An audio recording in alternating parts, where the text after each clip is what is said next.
All right, so what have we done so far? Well, we've established this picture, which is something that you should have in your head pretty well by now, right? This is our core Lie group, which we express through coordinates because it's a manifold, which is part of the Lie group property.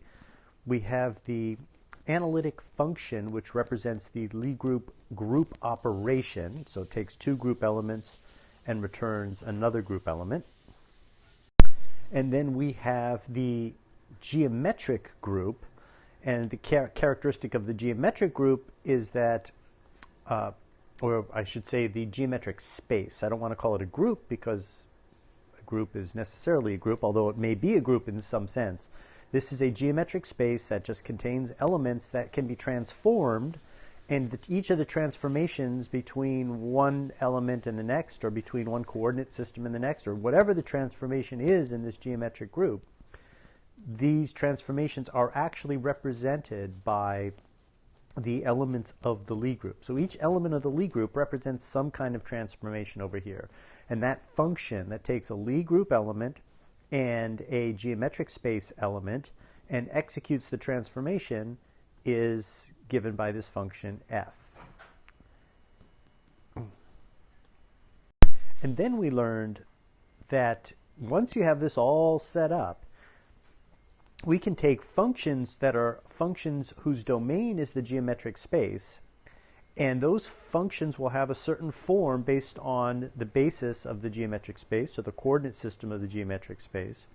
And we can transform those functions into functions under a different basis or coordinate system in the geometric space, as long as these two are related by a particular group element, say alpha.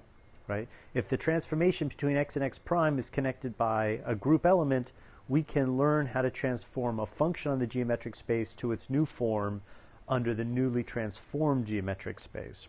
And we discovered that that was done using the generators of this transformation. Notice it's the generators are associated with the group because you have this group here. It's associated with the geometric space because that's the space that's being transformed. But this function is what actually tells us how that transformation is done. And so knowing this means you have all of this stuff in place. But knowing this, you can create the generators using the formula, this formula for the calculation of the generators, where in the this partial derivative is the partial derivative of this function, which is by definition well enough behaved that you can take these derivatives. This is a dummy variable to hold all the coordinates associated with the manifold of the Lie group. This contains all the coordinates of the transformed point. This derivative index here matches the generator here, so there are eta of those different generators. So that eta comes from here, right? And what else? Oh, and this partial derivative means that this final thing is an operator. And once we've calculated all of these operators, we now can do the infinitesimal transformation with the following formula. And this is that formula right here. So this would be the functional form we knew applied to the new set of variables, the functional form we knew applied to the new set of variables. So this would be the 0th order approximation. This is the first order correction. And this, of course, is the infinitesimal change in this functional form. And then we described a little bit about how to calculate the finite form by exponentiating this. That was a little taste of something that we'll probably talk a lot, well, we'll definitely talk a lot more about later.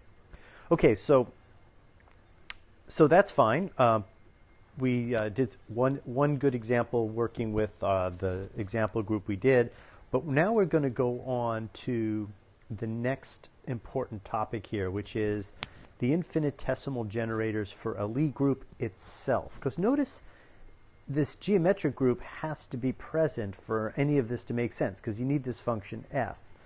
But you can certainly have a continuous group that is not necessarily a group of transformations, but often you do have a continuous group that is a Lie group of transformations, but we can actually ask about the Lie group, the generators of the Lie group itself without reference to a geometric space. So let's have a look at how that works. So to do this, we will start with the actual Lie group itself, and we've removed all of the reference to some geometric group. And we're going to ask the question is, can we find the generators for the Lie group without anything else out there? And the answer is yes. And in fact, this is important because it's canonical in the sense that if you have a Lie group, you can always find the generators of the Lie group with respect to itself. And what this basically means is we replace the geometric space with another copy of the Lie group, just like this. And now, how does this make any sense? Well, the way we think about it is, if you take an element of the Lie group, you can create a function without any trouble at all. I'll do it in blue. F of alpha, right, in the first slot. And the second slot, which took in the past, it took an element of the geometric space. What we do is we replace that element of the geometric space with the element of the Lie group over here, right, which would be beta. Now, the reason this works is because this function, the function f, takes a transformation element and a geometric space element, and it returns a geometric space element. But if the geometric space is the Lie group itself, this guy has to return a geometric space element, gamma. And in fact, this gamma will have to actually be the same gamma as phi produces, because that's exactly the transformation we are going to consider. We're going to consider this to be the transformation group, G sub n, the geometric space, and the transformation is simply going to be the group operation, phi, because every group element transforms every other group element into another group element, right? So this is a completely legitimate transformation. It takes points in this group and it takes points in this geometric space and returns points in the geometric space, which is exactly what we want. So in this real sense, every single Lie group is a Lie group of transformations of itself. And that's an important point, right? Because that's how we're going to discover the generators of a Lie group. And even if the Lie group is a Lie group of transformations of something else, if there's yet another space out here, right, Hn, and there's a function alpha and x where x is an element of Hn, that's fine. There'll be generators for that relationship as well. But this is iffy, right? This may or may not exist. This always exists. So when we think of the generators of a Lie group, we're always talking about this unless we specify something else. But every Lie group is a Lie group of X forms of itself. So now, where we would have said a point P in the geometric space has coordinates X of P, and the transformation would be F of alpha acting on the coordinates of some point P in the geometric space, where this represents, of course, the coordinates. Ultimately, this is the coordinates of the point alpha in the Lie group, and this is a way of writing down the coordinates of the point P in the geometric space. Now we consider a point P where the geometric space is identified with the Lie group itself. So P will have coordinates, right? And those coordinates we'll call them, the way we'll follow Gilmore, we'll call those coordinates chi of P, right? This is supposed to be a chi of P, and we still have alpha of P to transform, but now what we're interested in is simply the function phi, right? Phi now replaces f, so this is substituted by the actual group operation function, which operates on the coordinates of one transformation and the coordinates of another. So now we have to understand chi of p as a point in the Lie transformation group is the coordinates of some other element of this of the Lie group, right? So that's what this is. And this will, of course, be yet another element because this is the group operation. So you take two group elements and you use the group multiplication rule, which is what phi embodies, and you end up with the coordinates of another point. And so now Gilmore likes to then say, okay, but now we're going to talk about a function from the so-called geometric space, which is now the Lie group itself, right? And we want that function, he's going to call that function capital phi, and capital phi can take any point inside the Lie group, and the coordinates of that point will be chi of p. So chi of p will be, you have chi 1 of p, chi 2 of p, etc. And that's the coordinates of some point p in chi, or some point p in this Lie group, and phi is some function of those coordinates. We might as well presume it's real value for now. There's no reason not to. It doesn't change much if we do or don't. But chi, this used to be called f of x, right? Which we turned into f prime of x prime using an infinitesimal transformation. So now we're going to try the same thing. We're going to try to do an infinitesimal transformation, but of phi. And that transformation is a transformation of the Lie group itself, using a single group element. You can imagine that if you take a group element of the Lie group and you went into this geometric space, which is now the Lie group's another copy of the Lie group, and you multiplied every element by the one element you chose, say alpha, you would get alpha times alpha, or alpha squared. You get alpha beta, you get alpha gamma, you get alpha everything. And that transforms every point here into another point inside this Lie group. And it's a manifold, and this function is continuous, so all the topological rules apply. And the identity gets mapped to alpha, and alpha inverse, whatever element in here is alpha inverse, that gets mapped to the identity. So the result is still going to have an identity, an inverse, because of the way group transformations work or group operations work, the rules of groups, every group element will reappear somewhere in this transformed space. It doesn't have a basis, right? And you can no longer talk about transforming a basis. That's not possible anymore. And in some sense, that breaks the possibility of talking about passive and active transformations. Remember, the way Gilmore does this here is he considers these elements as transforming the basis of the geometric space. And the geometric space he considered as a vector space. So this was a vector space. It had some basis mu, and he believed that alpha acting on the basis would produce a new basis, E prime, and all of the coordinates would ergo be transformed. That's a passive. When you transform the basis, you're transforming the coordinate system, and that's a passive transformation. He could have instead transformed the coordinates using alpha, right, and left the basis alone. That would have been an active transformation. But when you do it this way with the group itself, I don't think there's any way to interpret. There's no basis for a group. A group doesn't have a basis.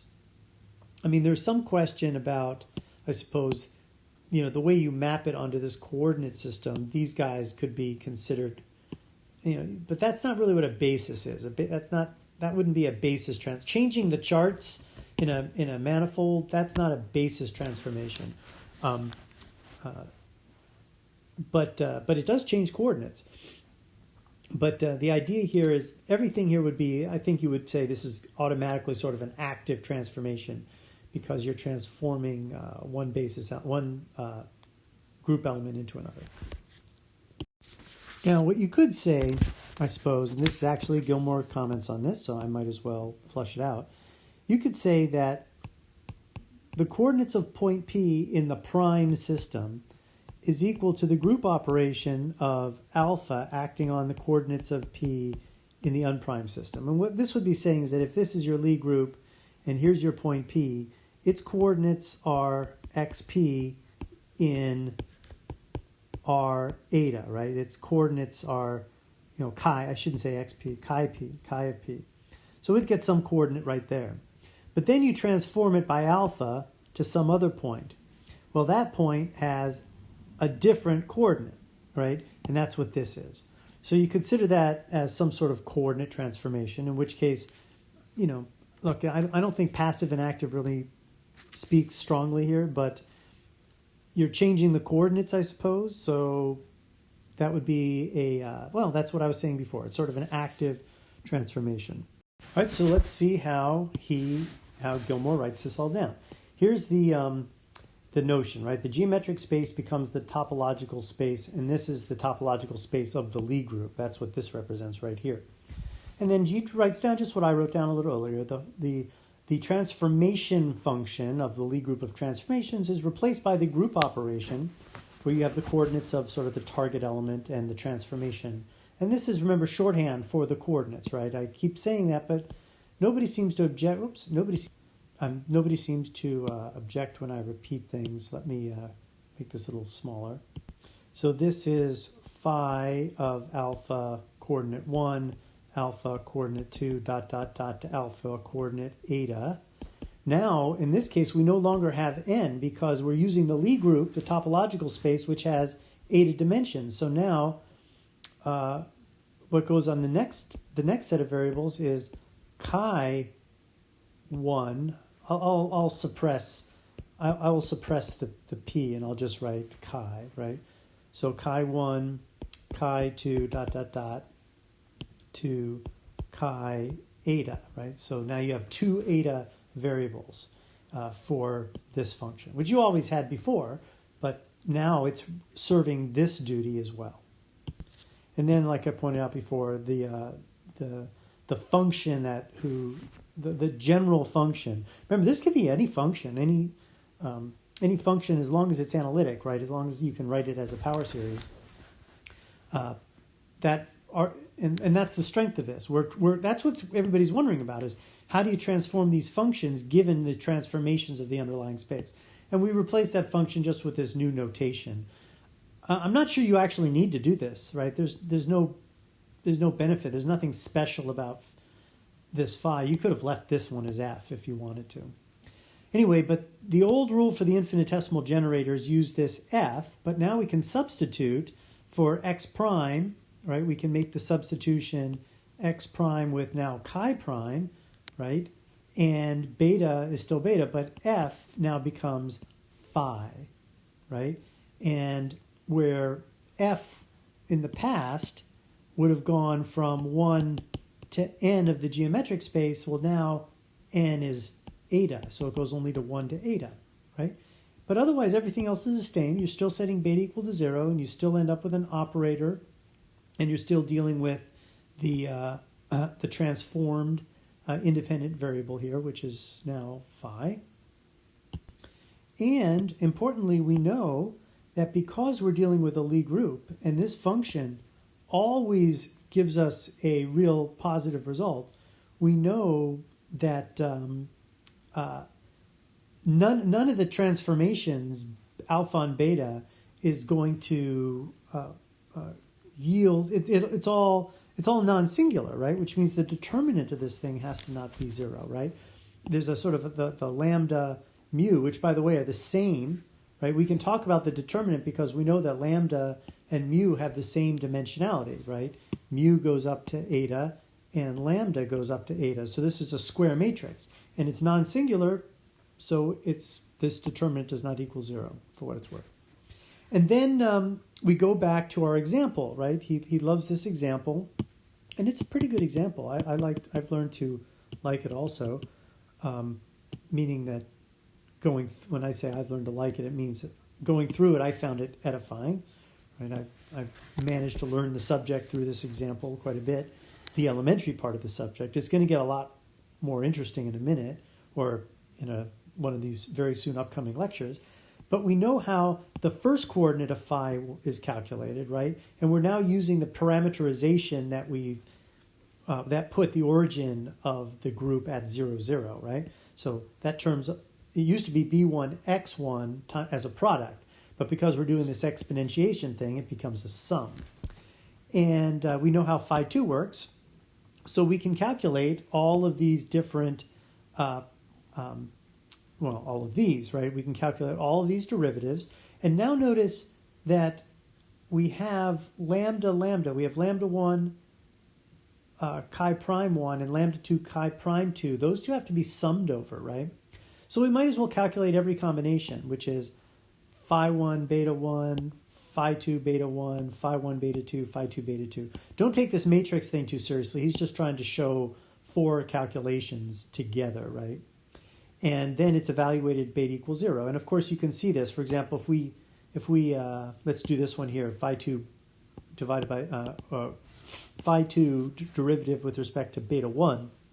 Obviously this is going to end up being e to the beta 1 times chi 2 plus 0. That term is going to give us a derivative of 0. But then we set beta 1 equal to 0, and e to the 0 is 1, so you get chi 2, right? There's that example. And so now with this, you can actually calculate the two generators. And notice now, this time, this first generator has 2 terms, right? Because this chi 2 beta 1 is chi 2, phi 2 by beta 1 is chi 2, and phi 1 by beta 1 is 1.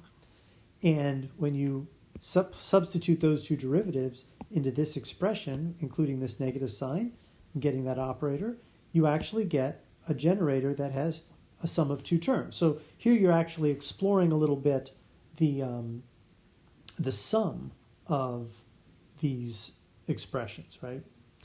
And meaning you're exploring that full Einstein sum. And here chi 2, right, is that doesn't happen because the first coordinates derivative with respect to beta 2, the second term here, is 0. So you lose that term here. And anyway, those are the two generators in this representation, or in this, using this coordinate system, and using the topological space as the geometric space. And that would be the infinitesimal generators for this Lie group. Now lastly, before we stop for this lesson, notice that this analysis has nothing to do with matrices.